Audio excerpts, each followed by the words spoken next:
চাচা, বাড়ি ঘর এত সাজানো কেন? আর হেনা কোথায়? ওরে বাপুরে, হেনা শ্বশুর বাড়ি বলবো কত আর। হেনা হেনা বাদ দিয়ে বাড়িটা এবার ছাড়। হেনার সুখে আমার বুকে কষ্ট বয়ে যায়। বাড়িতে এসে হেনা হেনা করে ছেলেটা হুদায় চিল্লায়। হেনা কোথায়, হেনা কোথায় শুনলে উঠে রাখ। সাজানো বাড়ি দেখে বুঝিস না, এখন জলদি বাঘ। হেনা আছে স্বামীর কাছে, শুনতে কি আর চাস? এখন যা ওরা ধরে টান, বিড়ি গাজা যা পাস। দু চোখ ভরে দেখবো না হেনা মায়ের মুখ। ফয়দা নেওয়া মানুষগুলো বন্ধ হলো সুখ। বিয়ের আগে হেনার সাথে নিয়েছিস অনেক মজা। যা বাক এবার নদীর পাড়ে বসে টান কনেক গাজা। ওরে কাকুরে, হেনা হেনা করবো না কেন? হেনা আমার জান। বিয়ের কথা শুনে হেনার মারলো বুকে টান। এত রাত এত দিনের ভালোবাসা হেনা গেল কেমনে ভুলে?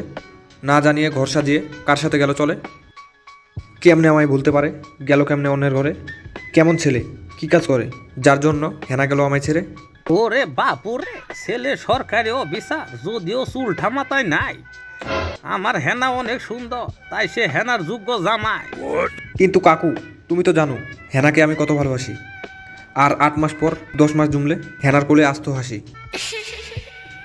ওরে বাপুরে, হেনা বলেছে এইসব ভালোবাসা শুধু যায় আসে, আমার দরকার টাকা। ওকে আমি কেন বিয়ে করব? ওর তো পকেট ফাঁকা।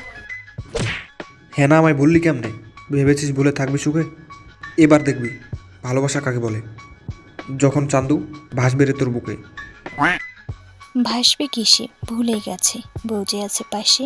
নিজের ঘরে আগুন লাগিয়ে নিজেই ঘুমের দেশে। টাকা দেখে টাকলুটাকে বিয়ে করে এ কেমন ঘরে এলাম চলে। এখন টাকলু নাক ডেকে ঘুমোয় বাসর রাতের কথা বলে। এদিকে সবাই হেনা হেনা করে, আমি হেনা তো বাসর ঘরে। হেনা আমি হলামটা কি, বাসর রাতে এখন কাটাবো কেমন করে?